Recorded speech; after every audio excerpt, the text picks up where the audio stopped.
bozwa lettre R na alphabet ezali 40e lettre. Bozwi lettre D. Autant y a un alphabet calculé, ezali 40e lettre. Bon ça la calcule rapidement. Bozwa réponse, morodine. Et puis bozwi lettre C na 4 alphabet ezali 40e lettre. Lettre R ezali 18e lettre et alphabet. Et lettre D ezali 4e lettre et alphabet. Et lettre C ezali 3e lettre et alphabet. Maintenant, sur aujourd'hui 18 plus 4 plus 3, ezali kopé ça yo combien? Déjà 18 plus 4 et plus 22. Et tant toujours 22 plus 3 et plus 25. Alors, et puis 25. Tous en année, tous en 2025. Alors, 2025.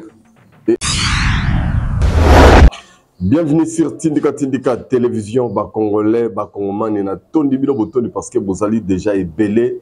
Nicolas Yona, c'est la makasi, na peuple congolais dans son ensemble, bien sûr. Surtout, Oyo, Bazui di Kamombo Kanabango, Bazui di Kambuya, Bande Konabango, Congolais, na Maboko.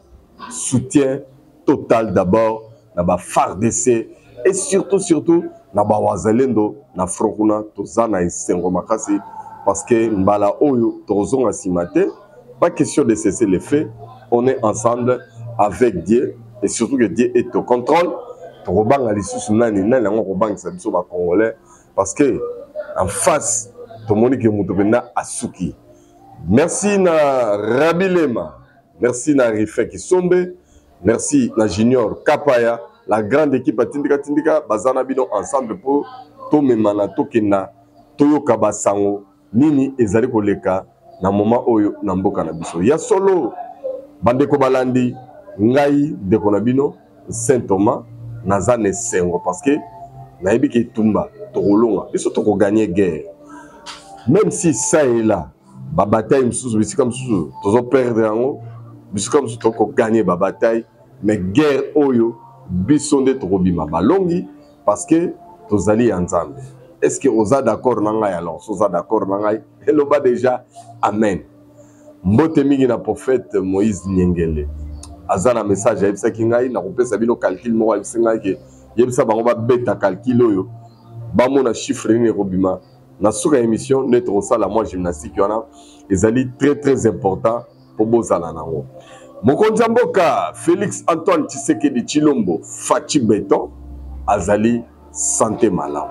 Mais bino boza toujours na devoir ya kosambela makasi pona ye et surtout kosambela pona mboka pona ni na lobi yango parce que to continue na phase moko décisif 2025 ezali année ya victoire ezali année oyo biso ba Congolais photo reconquérir mboka na biso ngomba yango na nane c'est parce que vous allez belé pona kolanda ngai na moni na nous vient na ngai tumba kolesha maman Laurence mbote na yo vient na ngai mbote na maman Yohan depuis Bruxelles toujours au four et au moulin pour na kokanisa surtout souci mboka na ya baimboka la takayo mingi maman na biso encore une fois merci Nicolette moi c'est pembe nzoto eningani moi mokeme azali na ye toujours pembeni ya mutu na ye grande sœur propre yo moko yebi Annie depuis Canada grande sœur propre Vicky depuis Matadi et puis maman Annie tozali ensemble les longs na ba congolais nyonso et surtout peut la profiter de même occasion parce que dans le moment là tourner vidéo oyo ezali moment pe bazar au sala lever du corps et artiste musicien Seguin Blaise Bongongo Seguin Mignon Maniata ya BCBG en tout cas te présenter les sous ma condoléances na biso na famille artistique mobimba et surtout na famille biologique il y a illustre disparu puisque ba témoignage naie ezali ebele en tout cas te faire revivre bino makamni ne lekaki na est mais attention particulier na sali na ngomba moko bazobengango ngomba ya mushumba kuna na este ngomba wana na cité wana na mboka wana ba ennemi ya mboka na biso ba Rwandais elongo na ba miyibi na bango ya ba M23 na bananga AFC ba occupé sika wana ça fait 10 ans mais bilombe ya FARDC bilombe ya ba wazalendo ba kangoli mboka wana bazio bon bazaka crier na ba réseaux sociaux na ba TikTok na ba Facebook ici bo monaki ba image oyo mais ngai Saint Thomas pour nous pesa bino souci ya mboka, pour nous lakisa bino combien bande ko baza déterminé, pour nous longa etumba oyo vraiment ba congolais tolanda ambiance après ko conquérir esika wana ba congolais ba lobi nini ba brave homme ba mampinga na biso ba wazalendo ba soldat na biso oyo baza ko bunda bazali jusqu'au sacrifice suprême ko nitika pena bakufa pona ngala yo tozala sécuriser tozala na kimia. En tout cas baza bato ko soutenir, en tout cas baza bato ya ko encourager makasi tolanda bango bongo tokutana juste après. Kapaya, c'est parti. Ok, merci. Commandant, 3e compagnie. Commandant, mon commandant. Naïbité, ceux qui m'ont dit l'obésali en propos d'affrontement au Salemi au Golobela, Balamboka, Balanda, na Siki Siki. Bon, affrontement, ils sont là qui makasi mais et donc on ensemble tolongi bango. C'est ça la prochaine ça la ngombo to sali tomba 2 jours. 3e jour na tongo to montele bango ala so bango to bakimi tala biloko nyonso babwaki. Biloko nyonso babwaki. Biloko nyonso na babwaki. Le biloko to kuti na kati ya defense. Oyo M23 Akimi atikeli biso. OK. Fourmi a récupéré Angola unité na contre ba partenaire ba Burundi. Bango bakini tala ndenge toziki si ba dépôt na bango. Bon ndenge bango moko bakoti panique nde kokima na bango. Bango to récupérer. Na minute tozolo batoza na ngomba ya mushumba. Oyo ngomba ekangaki makasi nyonso M23. Depuis 2014. Dilelo 10 ans de biso nde bato liboso ko déloger bango. Bino moko botala bomona botindika pe sango ekende Gepard oyo musala ya Gepard contre ba partenaire ba Burundi yango. OK, merci beaucoup mon capitaine. Tous appels na compagnie ami 112e Delta Kilo mon capitaine na ibita so dilo bezali okolobela bana mboka balanda mon capitaine. Bon eloko na koki koloba pona M23 azali mutu auti na Rwanda biso toza ba Congolais ezali mboka na biso bakoki kokoma na niveau ya kozwa mboka na biso antake biso ba Congolais tozali tozoluka mboka na biso tozala na yango tokokende liboso epuis tokobeta bango tina hadi na kokende ti esika M23 sika na yazali nga Delta Kilo na zolo baboye omoni mission oyo nyonso ya M23 tozui awa oyo nyonso doke ezali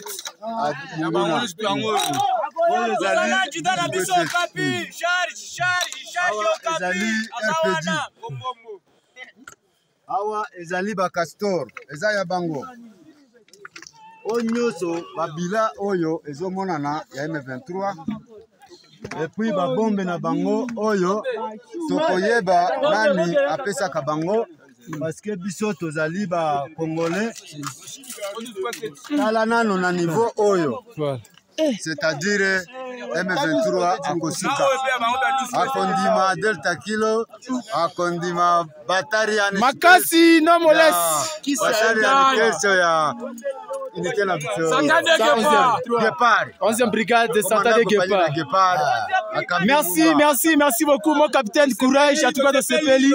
Voilà mboka bango camarade na biso Burundi yo wana bomoni makasi voilà ndeko na ngai mazo ya ba Burundi oyo to kamati na bango ngumba oyo mungu na azokima makasi et puis tozo continuer kolanda ye na suka tokolemba te toza ba Congolais na bandeko na biso bazo kosalisa biso musala toko continuer ti tokobeta mungu na ti esika komi na Rwanda tokokoma. Merci beaucoup namoni bolandi capitaine major Burundais bolandi eza kokosa te ngomba ya Isuma yango wana yango ozomona musumba nde yango wana asko to na sena auto récupérer yango déjà.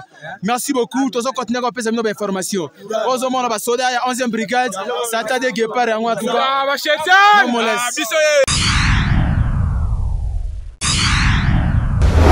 Retour sur ces plateaux, en tout cas, encouragement, ma casse na Bawazalendo, ba Congolais nyonso, neti ngai boyeta na moni biloko bonalobi na moko nzamboka est-ce que ba ko zo décision moko boyete pour que ba Congolais nyonso na ba province nyonso, surtout ba jeunes garçons à partir ya 5e des humanités, en tout cas, il faut pas passer ne fût-ce que la formation militaire il y a 3 mois pour que bolingo ya mboka, bolingo ya patrie, bolingo kokengela ba mboka ezonga puisque mabele ezali mabele ya bakoko batikelaki biso tokoki ko permettre te moto moko boye aza nzoto mikie mpenza lokola mwa moseleke te lokola biki oyo nasimbi awa adomine biso na kati ya mboka na biso moko propre.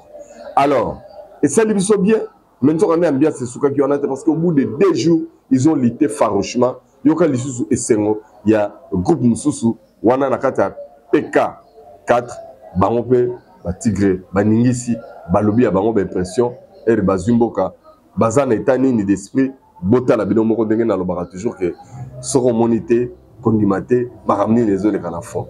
Rabi Lema, Junior Kapaya, Tindika. Charge à PKM, moi, je suis l'affrontement au SLMI depuis samedi. En fait, vous savez combien de jours qu'il va récupérer position. Okay. En tout cas, mon commandant compagnie na ngai na oyebisayo na esengo. Esengo nga na sanango. Eza esengo mukete. Eza esengo makasi. Bafinga bafingi satade me suka bango mo bayo ko mona beleke te. Tabilo nyama kala. Nyama sali awa 10 ans. Nyama sali akana 10 ans. Na 2 jours promotion ke pa na ba masabiso wa Burundi. To chasser à Kei. Awa to sali pendant des places oyo ya beta ka to Burundais état major antenne de communication na yango oyo antenne de communication na yango oyo ana minute za montage te mbunda yango oyo mingi sa Kei par de sene ya ba M23 le mundu ka munene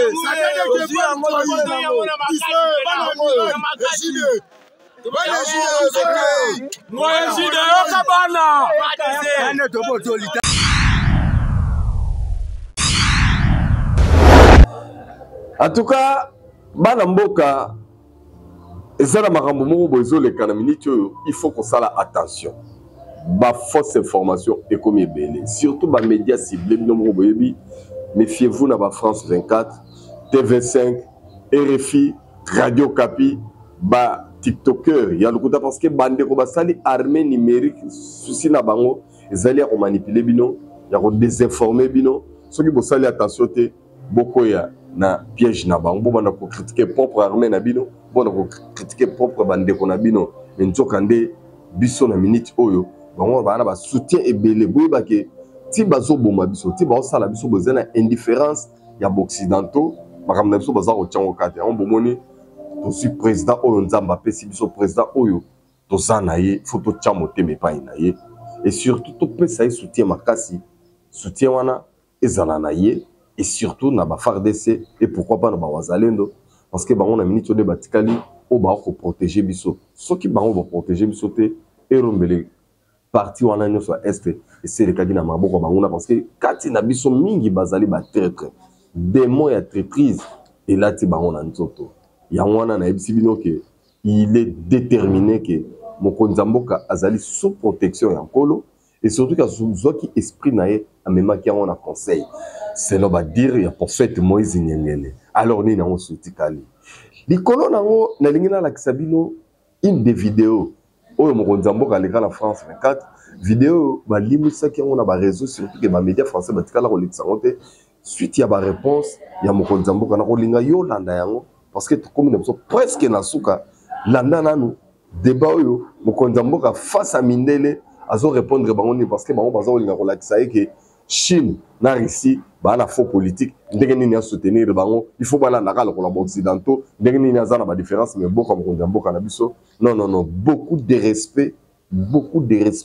et surtout beaucoup de prières pour notre président parce que tous en époque moko tozi mutu oyo azana capacité ya munene ya Congo azali pe ko bundela biso bitumba oyo ba congolais bazalaka na souci même na minute oyo ba mapinga na est bazali motivé landa entretien ya chef de l'état na un des journalistes à France 24 parce que oyo ngana kolingo ka maloba mingi maloba ko landa on état d'âme ya bazoba te parce que tebi que tozana ba congolais mingi basi ba bebisi bango mitu si ba lambi bango ba travailler bango cerveau ba laver bango cerveau ba kutsi bango biloko ya mabe na cerveau. Est-ce que vous avez la catégorie de Congolais?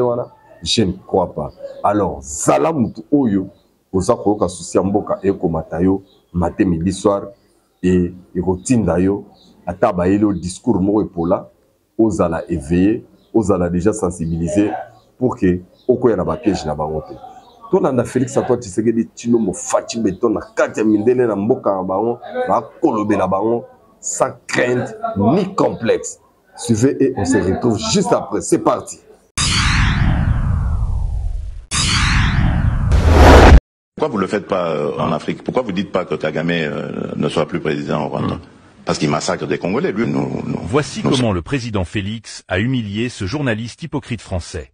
Cette interview était passée sur la chaîne télévisée française NC, mais depuis lors, la vidéo a été supprimée de la chaîne. Ils ont juste laissé un court extrait de quelques secondes. Écoutez le message du président et on revient après. Comment comprenez-vous que, apparemment, la Chine ou la Russie, qui ne sont pas des régimes démocratiques, eux, arrivent à progresser en Afrique? Mais parce qu'ils ne viennent pas avec cette approche-là. Ils ne viennent pas avec cette arrogance, cette façon de donner des leçons qui est frustrante, en fait. Vous voulez dire que les Chinois ou les Russes se comportent mieux que nous, occidentaux, actuellement, selon vous? Mais bien sûr.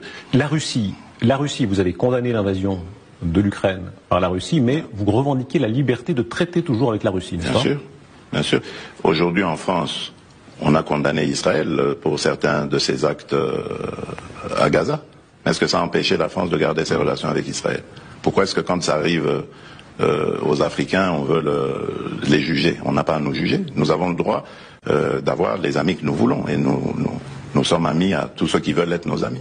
Qui ramassera le plus la mise en Afrique entre la Chine, la Russie, les islamistes? La Chine et la Russie, eux, ce sont des partenaires et qui viennent par la grande porte. Donc je pense que c'est eux qui rafleront plus la mise. Le fait que ce soit au détriment des démocraties ne vous gêne pas? Que ce soit des régimes autoritaires? C'est quoi la démocratie? Alors il y a une différence. Quand on vit dans une démocratie ou dans une dictature, je vous assure qu'il y a une grande différence. C'est vrai que, permettez-moi d'inverser un peu les rôles, c'est quoi la démocratie? Je me suis rendu en Chine au mois de mai dernier, de l'année passée, et donc j'ai vu des Chinois à qui j'ai parlé en aparté, qui m'ont dit qu'ils étaient heureux de vivre dans leur pays et dans le système dans lequel ils sont. Qui suis-je pour aller juger ce système et dire qu'il n'est pas démocratique? C'est malheureux, ils sont déportés, arrêtés, torturés. Voilà, voyez-vous ça? Non, je ne sais pas, sincèrement. Oui, Tiananmen, mais c'est une manifestation comme toute autre. Il y en a eu ici. N'y a-t-il pas eu de manifestations à Paris qui ont causé des morts? Je vous ai dit, moi je me méfie aujourd'hui des médias parce qu'on peut faire dire tout ce qu'on veut aux médias tant qu'on a les moyens. Donc moi je regarde les choses avec mes yeux, pas avec les yeux des autres. Et le lien que vous maintenez avec la Russie, on va voir ce qui se passe lors du débarquement ici, en France, si les Russes viennent, qui vient, etc. Pour vous, est-ce que Vladimir Poutine peut rester pleinement dans le jeu international comme tout président? Pourquoi pas? Qui suis-je moi pour dire que Vladimir Poutine n'a pas le droit d'y être? C'est ça ce qu'on après l'agression de l'Ukraine. C'est ça qu'on vous reproche. Mais pourquoi vous ne le faites pas en Afrique? Pourquoi vous ne dites pas que Kagame ne soit plus président au Rwanda? Parce qu'il massacre des Congolais, lui au moins c'est prouvé. Mais faites la même chose et on sera quitte. Comprenez-moi. Je suis en train de vous expliquer ici que ce que nous reprochons souvent aux Occidentaux, nos amis occidentaux en Afrique, c'est la condescendance, c'est ce deux poids deux mesures. Quand la faute est commise en Occident, c'est normal, c'est juste un impair. Mais quand elle est commise en Afrique, c'est culturel, c'est comme ça qu'ils sont les Africains, il faut leur taper dessus. C'est ça la différence. Et vous? Voilà les choses qu'on ne veut pas que vous puissiez entendre. Vous avez maintenant compris pourquoi la vidéo a été supprimée de la chaîne. Aucun média français, ni télévision française n'a eu le courage de publier cette vidéo. Ils font semblant de ne pas voir la vidéo. C'est ça qu'on appelle l'hypocrisie. Le président Félix vient juste de dire la vérité. La différence entre la Russie et l'Occident, c'est que l'Occident donne de l'aide à l'Afrique, donc de l'argent, mais la Russie donne les choses qui peuvent aider au développement de l'Afrique. Et pourtant, il n'y a aucun pays du monde qui a été développé par les aides étrangères. Tout ça, c'est du n'importe quoi. Le président Félix a souligné que les médias occidentaux peuvent publier tout et n'importe quoi, tant qu'ils ont les moyens de le faire. Donc, faites très attention à ce que vous voyez sur Internet. Prenez d'abord le temps de vérifier les informations avant de les partager avec d'autres personnes. Nous sommes de plus en plus contents de voir que beaucoup d'Africains prennent conscience de la réalité des choses aujourd'hui. Et nous savons qu'un jour, tout le monde se réveillera et apprendra la vérité. C'est à ce moment-là que l'Afrique se développera.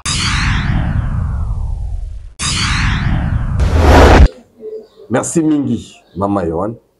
Merci mingi Venanga Tumbakole Chandenge Bolandi Moko Zamboka Félix Tshisekedi ba IDPC nyonso ya mokili mobimba. Wana na moni président Chimchimba sans oublier ba commentateur nanga ya tous les temps ya tous les jours surtout ba tuloko ba Léon Mozadi ba Rifema Yayos base nanga Maurice Toko depuis États-Unis Pasteur Gobé na Arizona André et Ratarate Bébé ngai na bino tozali mariage ya libela tozali ensemble pour na mboka na biso tolobaki to mouiller ba mayo pour na to faire passer bino message à oizo et les kaka parce que devise toi la rana ezali soki monité condimate avec Saint Thomas.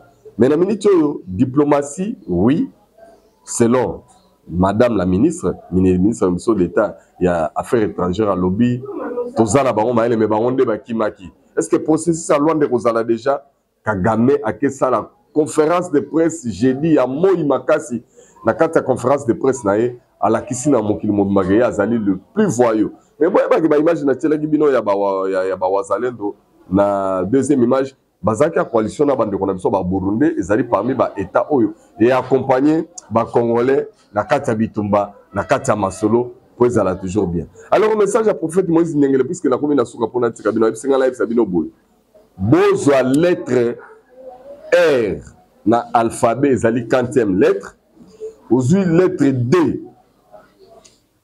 Autant y a un alphabet calculé ezali 40e lettre. Bon ça la calcule on a rapidement. Bon vous réponse morodine et puis aujourd'hui lettre C na 4 alphabet ezali 40e lettre. Alors na biki ba mususu erozurka liste ya ba lettre d'alphabet ou bana ko calculer aux autres. Ce qu'on a na kena bino rapidement parce que faut bien comprendre que prophète Moïse Ndengele azala makamoko bo alobaka soka lobi yango to tikali tozo observer net nga nazala déjà convaincu sur 100% makambo ayebisa ngai 70% vraiment et c'est réalisable et s'accomplir et surtout pour mboka na biso banda mukolo wana na koma kondimake ye nzambe apesaka ye message o etali mboka na biso et puis message wana tango apesaka ngo et c'est réalisable. Souvenez-vous, na ba message kolanda Saint Thomas, période moko na bisaki bino ke prophète Moïse Ndengele bisika ke option diplomatique toza l'échec. Mais côté militaire, victoire ezali. Et il faut que ba autorité bazwa option militaire ba tsango na table tokende kana yango et banda lobaki lokwana. Ce botala mboka mobimba, tout le monde s'adhère dans cette vision ya ke tokende kana option militaire bafa Bachala. Donc maintenant nous sommes déterminés. Maintenant revenir dans le calcul quand même pour avoir un message à Kolanda Biso et ça plaisir tant que nous déchiffrer makambo oyo. Landa masolo prophète Moïse Ndengele a ebisinga na calcul. La lobi boye. Pour na ba oyo basi bazui ba chiffre mieux ça correspondre na ba lettre d'alphabet ça qu'on composé RDC. Merci déjà Ndenge bozui. Mais ba bazui je vais vous aider rapidement. Lettre R ezali 18e lettre et alphabet. Et lettre D ezali 4e lettre et alphabet. Et lettre C ezali 3e lettre et alphabet. Maintenant sur aujourd'hui 18 plus 4 plus 3 ezali qu'on peut ça combien? Déjà 18 plus 4 et plus 22. Et tant toujours 22 plus 3 et plus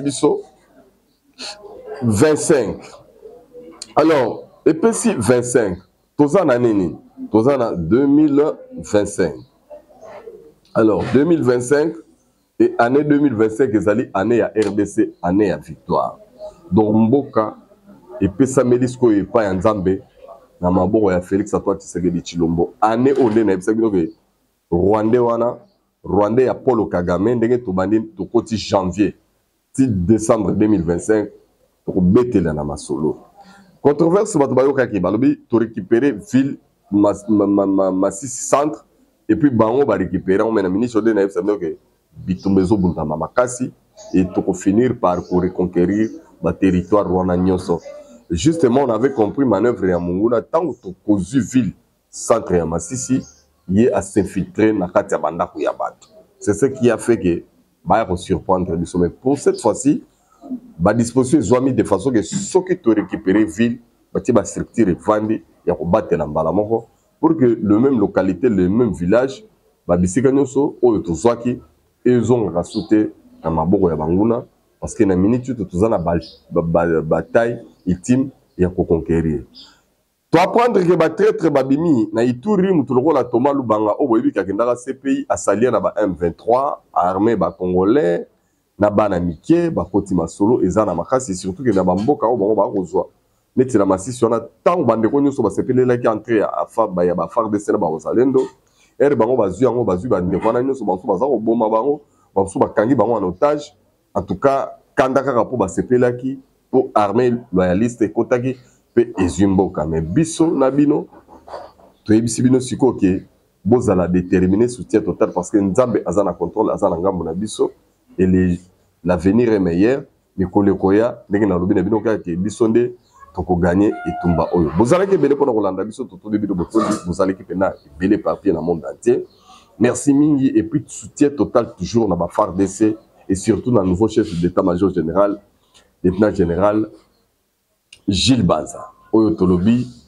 avec Yonde Sikoyo Molimo Mosanto elata yo elata na ba mampinga nyoso ba Ozalendo nyoso ba Congolais nyoso tokota etumba ti na Kigali parce que faut pas sentir que RDC ezali le makasi. Merci na yo Rabilema, merci na Junior Kapaya, merci na Refé qui sont merci na ba Congolais ya mokili mobimba, merci tout na Mama Yohan et pourquoi pas na Léon Mouzadi Refé Mayayos bozaki belé. Kola batela bino pambola bino bye bye.